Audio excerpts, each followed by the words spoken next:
We were so certain of ourselves then. I record this now not as a warning, but as a confession. I was appointed chronicler of first contact failures, a ceremonial role meant to archive the mistakes of lesser civilizations. Humanity was never supposed to appear in my records. They were classified as low priority, a noisy, divided species clinging to a single oxygen-rich world on the edge of an unremarkable spiral arm. From orbit, their planet looked fragile. Blue oceans, thin clouds. One hard strike from a stellar body would have ended them. Our analysts highlighted their internal wars, their emotional volatility, their inefficient machines. Primitive, the Council called them. I agreed. In the observation chamber, we debated whether humans even deserved a formal greeting. Some argued that contact would contaminate their development. Others laughed and suggested we wait until they destroyed themselves, as so many had before. I presented archived footage. Humans killing one another over borders, beliefs, symbols. Then, contradicting myself, I showed their art, their music, their stories about hope surviving impossible odds. The Council dismissed it as meaningless noise. So did I. The first whisper arrived quietly. A merchant convoy failed to arrive on schedule after skirting Terran trade space. Then another. Insurance guilds raised rates for routes that passed near human systems. Pirates, creatures who feared nothing, began refusing contracts involving Terran ships. No explanations, just refusals. I summoned a veteran scavenger for questioning, a being whose hull had outlived 3-star empires. When I asked him why he avoided human lanes, his vocal membranes fluttered uncontrollably. I pressed him for clarification. He only repeated a phrase, one I struggled to translate accurately into our language. As I finalized my report, another alert flashed across my console. New human fleet movements, subtle but deliberate. For the first time since I accepted this post, I hesitated before writing my conclusion. The whispers were no longer whispers, they were warnings, and we had already chosen not to listen. The Council demanded clarification. After the incident at the debris field, my superiors ordered me to justify why human activity now appeared flagged across multiple threat indices. I did not answer immediately. Instead, I returned to the archives, the footage we had skimmed, summarized, and dismissed centuries too quickly. That was my second mistake. I began with their collapses. Humanity's history is not a straight ascent. It is a sequence of falls that should have ended them, plagues that emptied cities until only echoes remained, asteroid impacts that turned skies black and crops to ash, climate convulsions they themselves triggered, choking their own world with smoke and heat. Any one of these events would have erased most species in our records. Humans survived all of them. The footage is difficult to watch. Emaciated figures moving through ruined streets, parents burying children beneath frozen soil, entire nations collapsing into chaos. And yet, always there are survivors. Always there are those who rebuild shelters from debris, who plant seeds in poisoned ground, who teach their young songs about tomorrow even when there is no reason to believe tomorrow will come. They lose, constantly, but they do not stay lost. I focused on a particular colony world at the edge of their expansion, designation New Carthage, destroyed during a stellar flare miscalculation. The medic reaches the enemy, applies pressure, injects stabilizers, and drags them back towards safety. I rewound the footage 6 times. The medic knew the risk. The medic chose it anyway. When I showed this to the Council, the response was immediate and dismissive, but sentiment does not explain the pattern. Humans fight not for territory, not for genetic supremacy, not even for victory in the abstract. They fight for each other. Their units are bound by bonds we barely understand, shared suffering, shared memory, shared grief. And that is when unease took root within me. Because species driven by conquest can be predicted, species driven by survival can be managed, but a species driven by attachment, by loyalty, by an almost pathological refusal to abandon their own, those species do not stop when they should. I began charting escalation curves. Human responses to pressure followed an unusual progression. When challenged, they attempted negotiation. When negotiation failed, they adapted defensively. When defense proved insufficient, they endured, absorbing losses that would have shattered our morale. Only when endurance collapsed did escalation occur, and when it did, the spike was catastrophic. Their wars did not burn hot and fast, they smoldered. Humans learned their enemies' habits, weaknesses, fears. They adjusted their tactics mid-conflict with terrifying speed. Every loss sharpened them. Every defeat taught them how not to fail again. I filed a supplemental note, unrequested, unofficial. Do not mistake human restraint for incapacity. It was ignored. As I closed the archive, another data stream appeared on my console. Renewed human fleet construction, dispersed across civilian shipyards rather than military docks. Redundancy, resilience, preparation without provocation. I felt the same coiling unease I had felt watching that lone ship hold the line. Humans, I realized, were not dangerous because they were violent.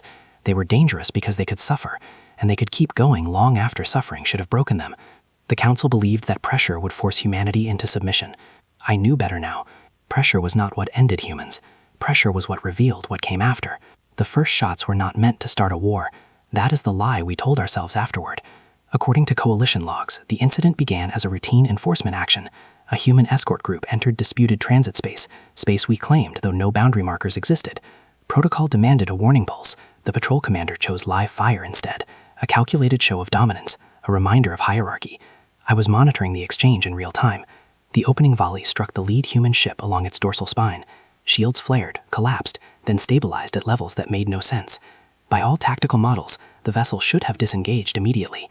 Its engines were inferior, its armament outdated. Its survival odds were negligible. The human formation did not break. No threats were broadcast, no surrender codes, no desperate pleas. They adjusted their alignment by 3 degrees and closed ranks, placing their damaged vessel at the center. Energy signatures spiked, not from weapons, but from reinforcement protocols. Power was rerouted from life support margins we considered non-essential. They chose to stay. The Coalition patrol escalated, confident the humans would fold under sustained pressure. I narrated clinically, as I was trained to do. Weapon yields, shield degradation, casualty probabilities. Then the humans returned fire. Not wildly, not with fury, with precision. They targeted sensor clusters, not hulls, propulsion arrays, not command decks. Each shot reduced Coalition mobility rather than lethality. It was restraint, deliberate, measured restraint, in the middle of an ambush. I felt irritation ripple through the tactical chamber. This was inefficient. Why prolong the inevitable? The answer came moments later. Civilian transponders ignited behind the human formation, unarmed cargo haulers, refugee transports, medical carriers.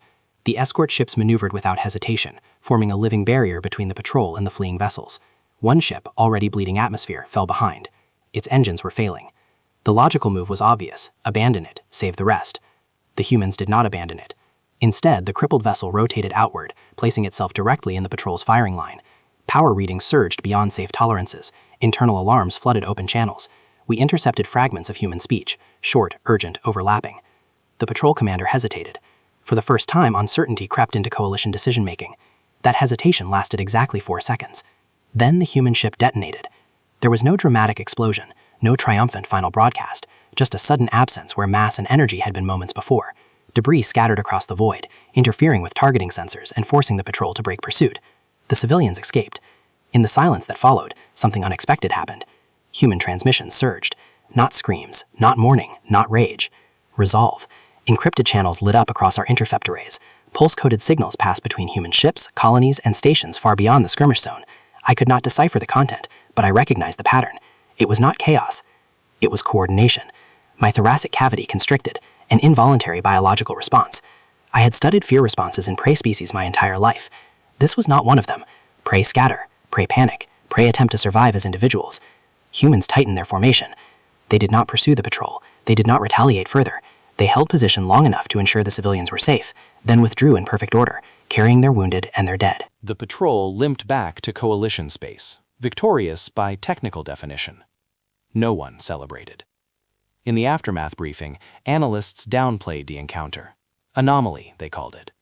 The loss of the human ship was framed as proof of inferiority. I did not agree. Because when I overlaid this incident with the historical data, the pattern became undeniable. Humans had been tested, and they had not escalated. Yet. The vote convened within a single cycle. Emotions ran high: irritation, embarrassment, wounded pride. A species classified as insignificant had defied Coalition authority and survived. That could not stand. I watched the council chamber as representatives cast their decisions. The language was precise, sterile, confident. A limited punitive strike. Overwhelming force. A swift demonstration to enforce compliance. I remained silent, my earlier warnings buried beneath layers of bureaucracy and certainty. The motion passed unanimously. As the session ended, I recorded my final note for the day, one I did not submit to the official archive. The humans have not yet shown us what they do when restraint is no longer an option. Outside my observation window, fleets began to move. And somewhere beyond our charts, humanity was listening. The moment that broke the galaxy did not begin with a battle. It began with a theft. The punitive strike was still being assembled when the incident occurred.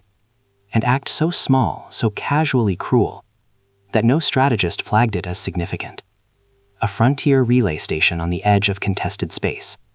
Light defenses, mixed civilian traffic. The kind of place empires ignore. A rogue allied species. Auxiliary raiders contracted for security operations. Boarded the station under false authority. Their objective, according to later testimony, was leverage. A bargaining piece. A demonstration. They took a human child. I was present when the confirmation reached Coalition Command. The report was delivered with professional detachment. One juvenile Terran, non-combatant, removed alive. Intended for negotiation pressure. The officer presenting the data expected debate. There was none. Across every channel I monitored, human communication ceased. Not collapsed. Not overloaded. Silent.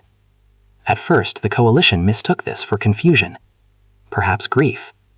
Perhaps disorganization. I knew better.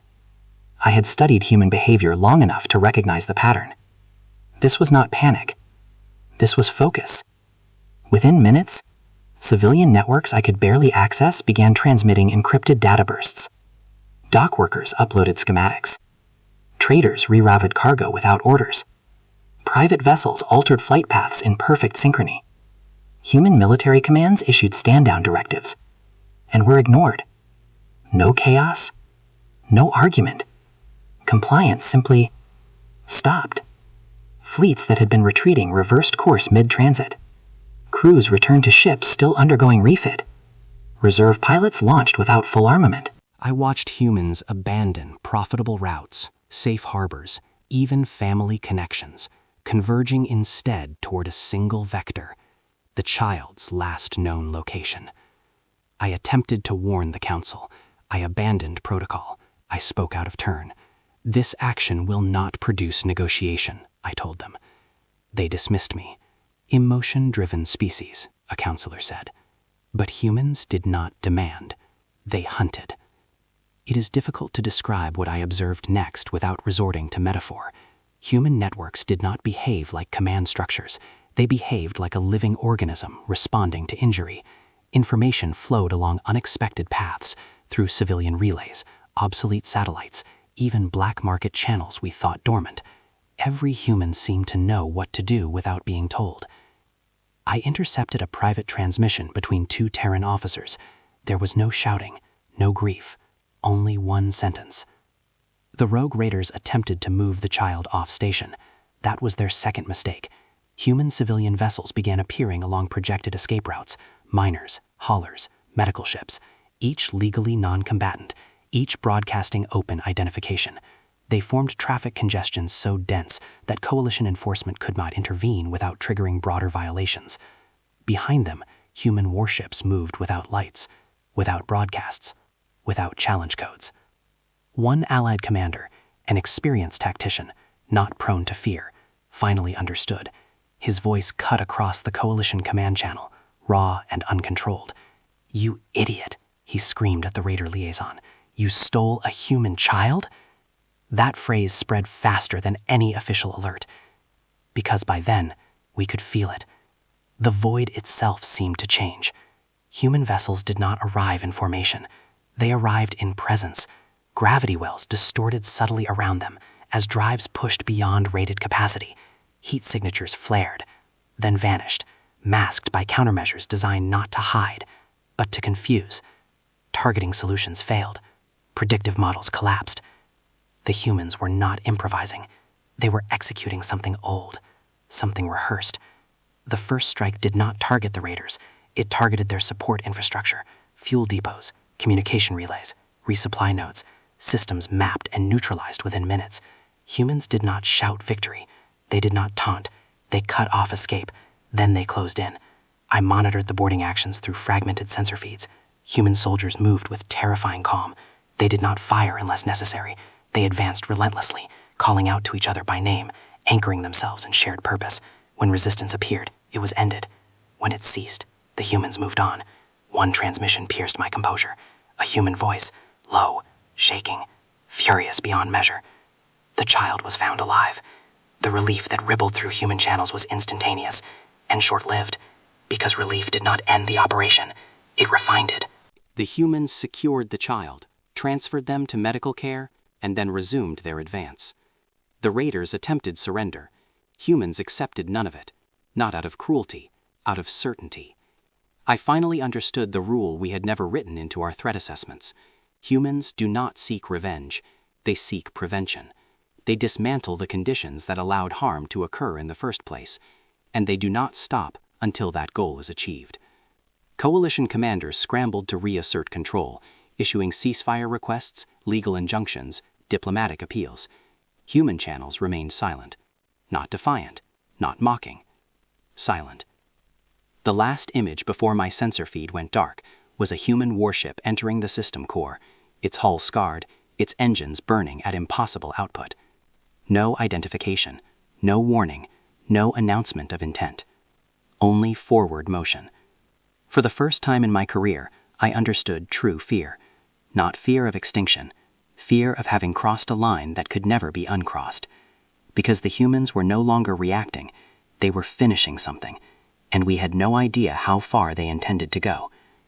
I had believed, foolishly, that once the child was recovered, the violence would end. That belief lasted exactly 12 minutes.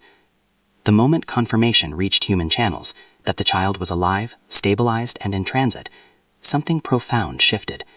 The frantic urgency I had witnessed earlier vanished, replaced by a calm so absolute it chilled me more than rage ever could.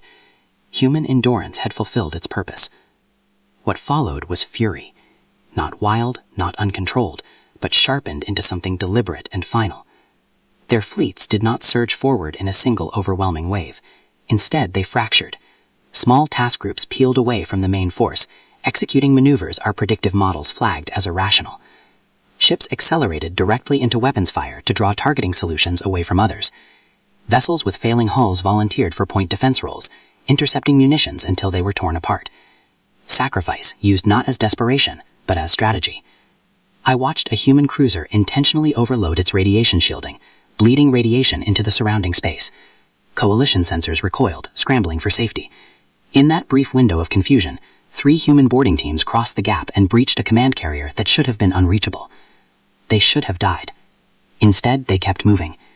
Inside the carrier, internal feeds flickered across my console. Human soldiers advanced through smoke and ruptured corridors, bodies scorched, limbs failing. One collapsed, severed from the waist down. Another human stopped, not to retreat, not to mourn, but to hand them a weapon. "Hold here," the standing soldier said calmly. The wounded one nodded and opened fire. I felt my secondary heart stutter. Humans did not retreat when injured. They redefined their role. Boarding actions followed a pattern I could not initially comprehend. Humans advanced slowly, methodically, announcing their presence, not as threats, but as acknowledgments. "I'm sorry," one said as they disabled a defensive emplacement. "Stay down," another urged a panicked auxiliary technician. "We don't want you," came a voice echoing through the corridors. They apologized while dismantling an empire's machinery. The raiders attempted countermeasures, automated drones, kill corridors, structural collapses meant to bury intruders alive. Each tactic slowed the humans, but only briefly. Where one fell, another stepped forward. Where a path collapsed, they made a new one. Their communication never faltered. Names were spoken constantly. This was not command and control warfare. This was trust weaponized.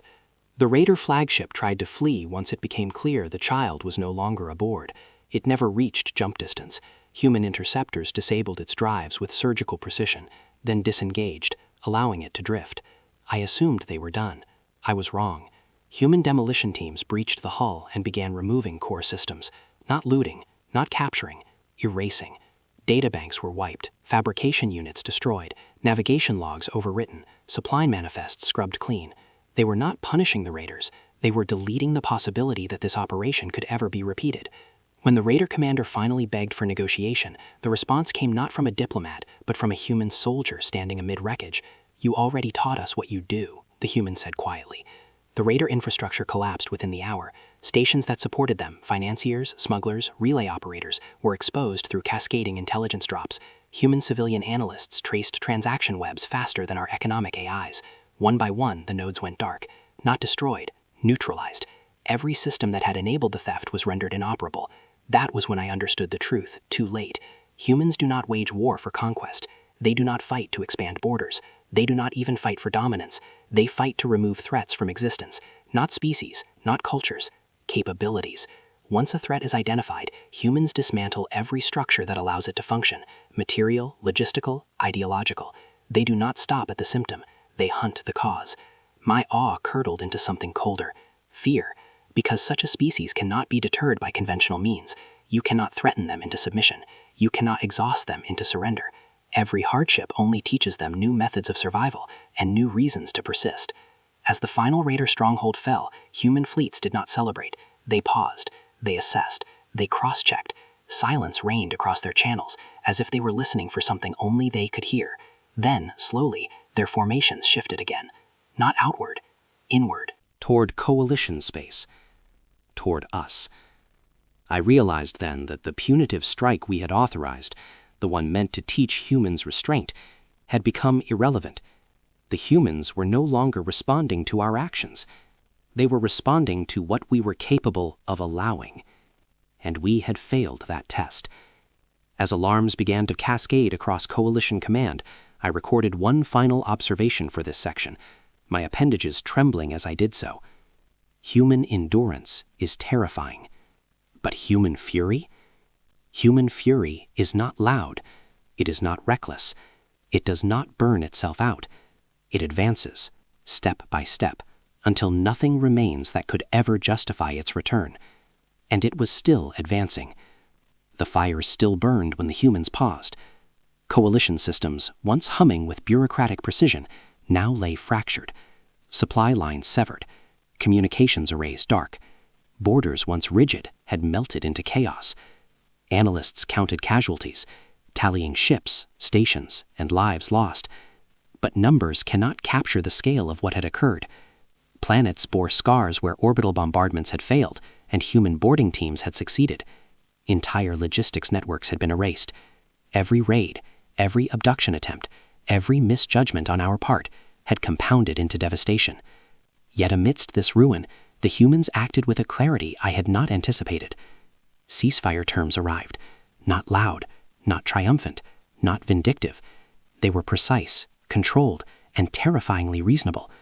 Every condition was measurable, every demand enforceable. Not a single clause was emotional, not a single stipulation relied on threat or outrage. The humans had been wronged, yet they extended terms that ensured the future stability of the region, but only on their terms. It was not mercy, it was mastery. I recorded these terms with a mix of awe and apprehension. The irony was inescapable. Humans had inflicted destruction beyond comprehension, yet spared us.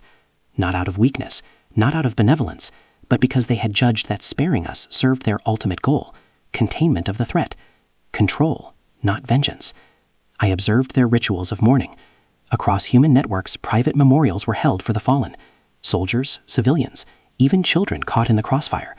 Names were recited, stories were shared, songs played softly over the ether. Their grief was communal, yet methodical.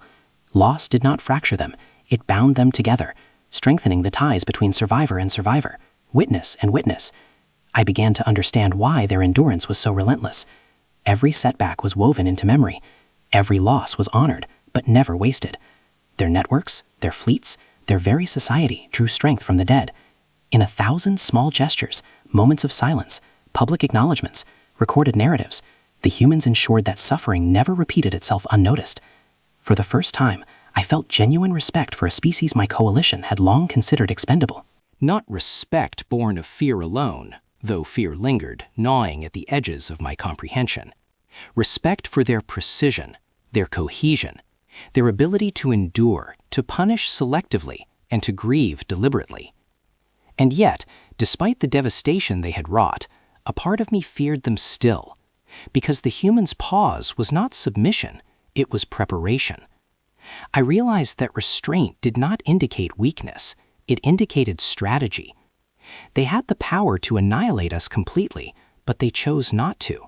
Not today, not yet. I closed my report with a single observation. Humanity does not act from impulse. They calculate, endure, grieve, and then act again. And when they act, nothing survives the logic of their purpose. Even as I wrote, the echoes of their movements in the void reminded me that this chapter was far from over.